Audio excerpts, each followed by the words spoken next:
we really need to talk about the NFF and how they treat the female game compared to the male game. I mean, yes, they are pretty terrible with like certain things, like preparations for everybody. We're always complaining, Super Eagles, Super Falcons, there's always something, but it's just so much worse for the women. It's almost like they don't give them any respect or attention. What do you think of it? What do you make of it? After 16 years, the Super Falcons of Nigeria will be flying the flag of the country at the Olympics in Paris, and we know how it would be. The last time we did that was in 2008, and everyone is in high spirits going into this competition. How far do you think this team would go? I know it's too early, but are we strong enough? How far? That's a very bold question to ask at this stage. But what I'm interested in the build-up to the tournament so far is the preparation that I've seen from the Super Falcons, and we've seen loads of videos on social media. We've seen one where the girls were having fun, where they were having dinner. They said bills on, I think Vivian Ikechukwu, and we saw another one where they were trapped in an elevator as well. And it just seems like there's a lot of team bonding at the moment. They are literally having fun in Paris. But another thing I'm also worried about is the preparation, or rather the lack of it. They played just one game. Like in preparation for if you look at the team bonding, I don't think we need to be concerned about that. I think it's a good thing that this That's team what I'm saying. It's a good thing, but the preparation is it not a problem? Preparation is a problem. Yes, we know, because the last time this team played together was in April, and then coming now almost just to the start of the Olympics, they now had the friendly against Canada, and you should have more friendly. Judging the kind of games we have to play against Spain, Japan, you then play Brazil. I played against world champions and two-time silver medalists. Two-time world champions we have. Exactly. Like, you have that's Japan. We also have the Spanish national team. It's not good enough, but then it's already happened. All we have to see is how they're going to perform. If there's anything you know about the Super Falcons, or maybe the Nigerian team itself, is this never say die attitude. We always turn up to the party when people feel that we can't do anything more. So I think that team always writes ability to work under pressure, works all across the board. You can't keep doing that, every time. At some point the switch won't come on. That's just the thing, and it's just a shame that this team constantly has to go through things like this, and I just don't know what everybody was thinking. Everybody involved in like preparing this team for this tournament, I don't know. I don't just understand. But they only just even named the squad like just 1st of July or so. Like everybody was already, and it's just like the way we prepare for World Cups now. Everybody prepares 4 years ahead. They're already planning for the next World Cup from the last. It's like that year. For the football team, I won't. Yes, this is a systematic plan where you have to think about the players and all. It's more for like athletics, the other sports, because these are long-term plan. These are long-term projection. But when it comes to the Olympics, like for your team, most times you are looking at based on form, also the age of the players and all of it. I know it doesn't really count so much for the female team because everyone gets to play, unlike that's for the male side. But I think it's more. So even like after the World Cup, you're already planning for the Olympics. That's why I said that's how it's supposed to work. The friendly should have been more. They should have brought in the team. But one thing that I think more people in the authorities were saying, some of the players were staying their club side, so they just wanted to do. But that is still an excuse on their end. They should have done better. But the Olympics is here already. We have to play it. What I'm particularly even scared about this tournament, aside the preparation, is the level of opposition we are playing. At the World Cup, we had Australia and England. Even though we knew that England were better, but that there was a chance to do something against Australia. But the quality of opponent you are playing, you are starting the tournament with Brazil, and then you are going to face Spain. Like no rest. Your quality must be top notch in your 3 games. So it's very difficult. You have a Brazil side that they've never won, for all their dominance in women's football. They've never won gold at the Olympics. They are fired up. They have a veteran in Marta who is going to be playing her 6th Olympics, the most of any female in the competition, and she's fired up to win. like she's fired up to win this time around. Yeah, yes, the legendary Mata. If you even if you take away Mata, they have Adriana, they have Jennifer, they have Gabby Nunes, they have players that can literally punish us if we make any mistakes. So starting strong is very important. But we will do the punishing though. What punishing? What punishing? I believe in my team. If you look at that team, I think once we look at the team, I would say we have the defensive and solidity at the back, where we have that discipline. We don't concede lots of goals, and it's shown from the World Cup down to the qualifiers. Our team has conceded less number of goals. All credit to the defense line and also the goalkeeper Chamaka Nadoze. But we can't forget that we're losing another key player in that place, which is Ashley Plumter. Also, Hadmatu Ayinde. These are important players for the side. But we'll wait to see how this team will fare. If there's anything we know about around the World Drums team, is that a lot of these players are versatile. They can play more than one position. Yeah. Aloze can play more than, she can play at the back. She can also play forward. Even in her team, she plays at the forward. Don't stress. So let's not stress it. Let them play their normal position, please. But don't then stress it. that team, that group is like a group. In fact, it's a group of death, because you can't be having two former world champions and also, in fact, current world champion is there, which is Spain. Yes, no. And we know what having a Jenny Hermoso. You also have the Brazilian. Call the police, but not for us. The Barcelona. Call the police for them. Group of death. But we're not the ones that are going to die. No, it's going to be very difficult. Yes, we do not concede, but one thing we know about the Olympic Games that the listeners need to also know is that goals are plenty. In the female games, you don't be surprised to see a game like 6-0. It's going to happen. I mean, people are saying that Brazil, they've lost only twice in their last 10 games, and people are saying no, it's only Jamaica. I mean, they beat. It's only. What do you mean it's only Jamaica? It's only Jamaica have issues. The way you guys disrespect Jamaica on this. I don't know the ones that said they'll come and win AFCON. No, but they had a good. Although that was like their first. That's their maiden appearance at the World Cup. But they did quite well. But they are not a superpower. You can't call them. Brazil beat them 4-0 twice. Brazil can beat them. When last did the Super Falcons win again by 4-0?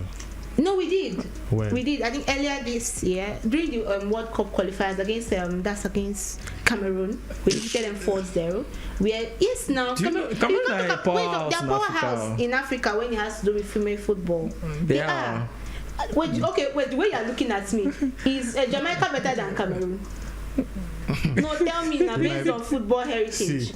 Answer now. Is Jamaica better than Cameroon? Yes. Are you talking about the female team? Yes, all their teams. All their teams. Female, male, anything. Even I want to talk about. So that's the thing. So that's to show you. We are good though. So forget. We have big names. Like we talk about. Like we have the best goalkeeper in the world. Thank you. We have Agbabola. We even have one of the shining midfielders of like.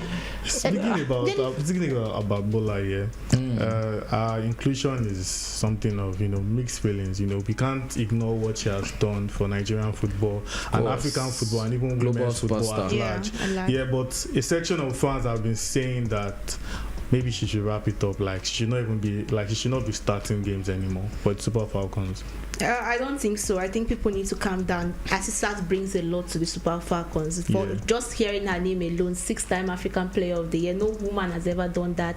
And you look at what she brings to the team. Even in the World Cup, we can't forget that goal she scored against Australia national team. That also helped us, because if that goal was not scored, would have really been hooked. The game might have even ended 3-0. We never can tell. So she is very important. We saw what she did in the qualifiers to these Olympics. Also scoring, giving assists to that team. She's like a fear factor. As long as she's in that team, she's still going to be a fear factor. And the coach himself at the World Drum knows how to use his team. And one thing he's never shy of is to do the substitutions when it's required. So she needs to be there. The experience she brings into that team. The only other player that is higher than her in that rank has to be Tochukwu Elohi. That's our second choice goalkeeper, and she's not a starter. So you need this kind of players. I just feel people are too quick to want players to leave the national team, and I think it's unfair. When players are given a lot, you have to let them just see of this game naturally. Yes, let them not like yes, we know like when it comes to female, due to the psychology, also the physiology as well, you might not this, like let's say the lifespan as an active player might not be as long. Yeah. But then I know within herself she knows that Mata is 38.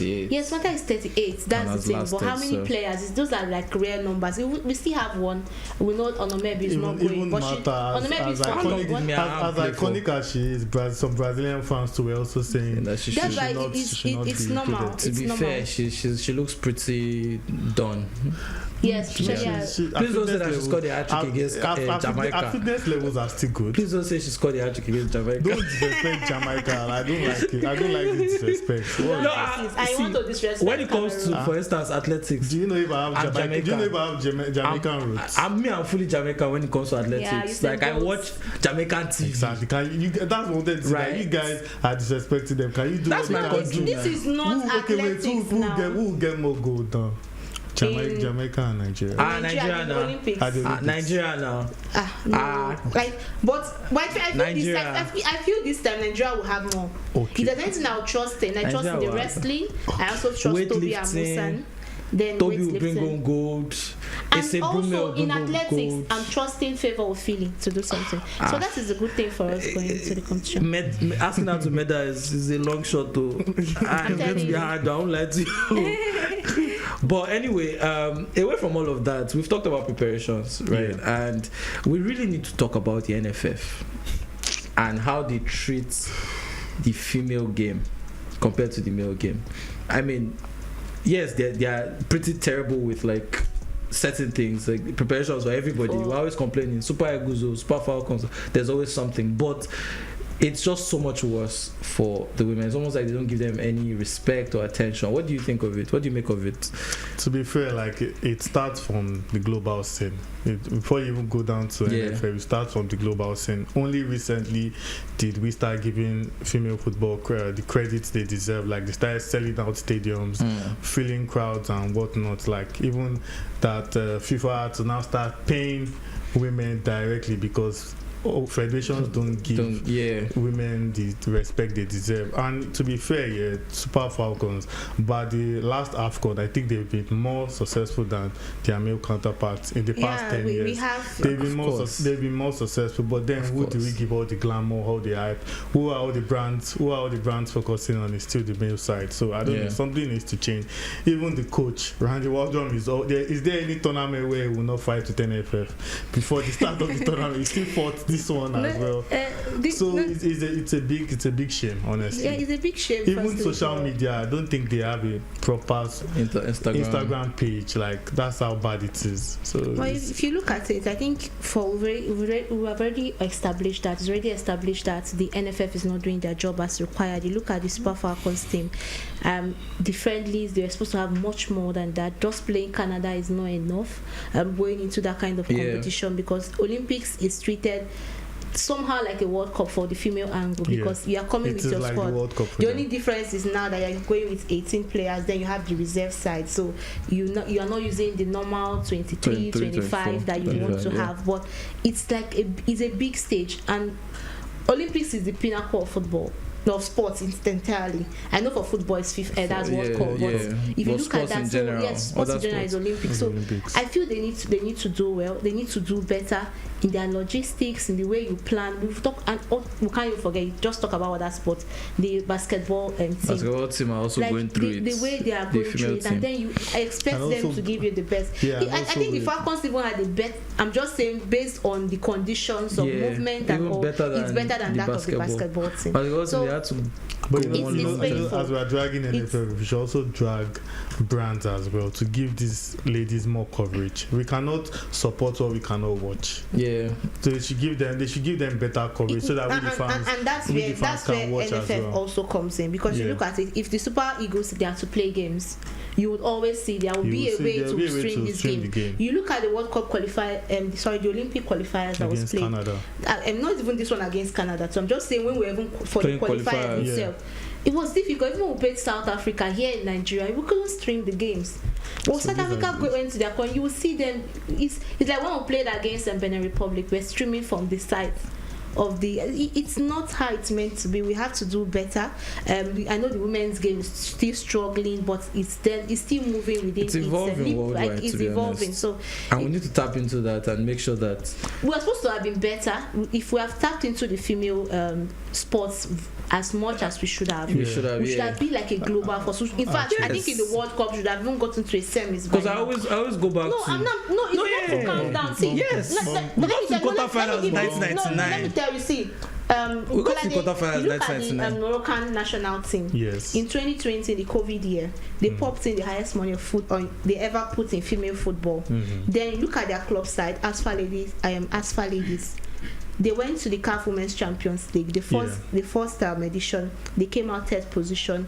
The second edition, they won it. In the World Cup, that was their maiden appearance. They got to the same stage Nigeria ended, and that was the next round. That was the second round, the round of 16. And look at the short span. That to show you what comes in if you do the right investment. They got one of the best coach. Investment without Pedro was the former coach. Investment without a structure. Out of that Moroccan side, do you realize that most of them play in their local league? There is a progression. That's why I said. Remember, that's what we are still there is no progression. That's what I'm saying. We're still going back to the point. Money, what I'm saying, that's why I said she's also talking about the structure. Not putting the right things in place. Once we have the structure, once we have the structure, we can be much more better. To bring Pedro, the former coach of Lyon Ladies, that won the world, the Champions League, to coach your national team. It's just it, but we have never gotten. Let's hope things will get better soon enough. We'll make the semi-final this time. But so quick fire one, quick fire one, guys. Nigeria versus Brazil. Your betting tips. Super Falcons. Over 1.5 if you want to be safe. That's a politician's answer. Nigeria doesn't. It could be more than 1. We have a very, very strong defense, so you don't really expect too many goals. But 1.5 is a safe option. Probably it will be 2.5 or something, but just to be safe, 1.5. Okay. I believe Nigeria is going to win that match, but I'm not telling you to go and bet on it, Sha. If you bet on it and you're on your own, if we lose. But I do think we're going to be Brazil. I will put my money on that 9.5. I can't put on that now. This is a female game. Like I always said, now you can give us on that. You don't see this thing. Don't worry, I'm going to. You know what's funny is that Kola too did some under 5.5. I've never done that. He did that thing twice. I've never done that. I feel for the game against Brazil, I'll still go with the over 1.5 because I think that is very realistic. If it was against Spain, over 2.5. Over 4.5. I'm going with both teams to score. No. Nigeria will score now. Then Brazil will not score. Okay. I'm going with but both teams over 1.5. Both teams will not score either way. 1.5. Both predictions. And Nigeria to win, but don't put that second part too. I've said my own. But before we wrap this one out, how do you think we're going to fare in that group? Against? We are reaching the quarterfinals. Minimum. It's in life. At the end of the day, we are all humans, and every human must die once. That's the group of death. So we're not getting out alive. Sorry. It's 11 against 11. Okay. We are not getting out alive. Forget who we are getting there. We are going to make it out of quarterfinals minimum. Yeah. Semi. I see division. I think for me, I think we are going to play 3 games. We are going to medal. Yeah. What kind of answer is that? We are going to play 3 games. And we'll then do hi, welcome back home, and we continue the real. We're getting to the quarterfinals. Take it from me. I said it. Okay. Thank you very much. So thank you guys. Now we've gotten to your own prediction, so make sure you join us in every of our episodes. Make sure you like, comment, and also subscribe to our YouTube channel to make sure you have all the exciting interaction and gist we have for you. Until then, still keep it locked with us. Up Jamaica. Up Super Falcons.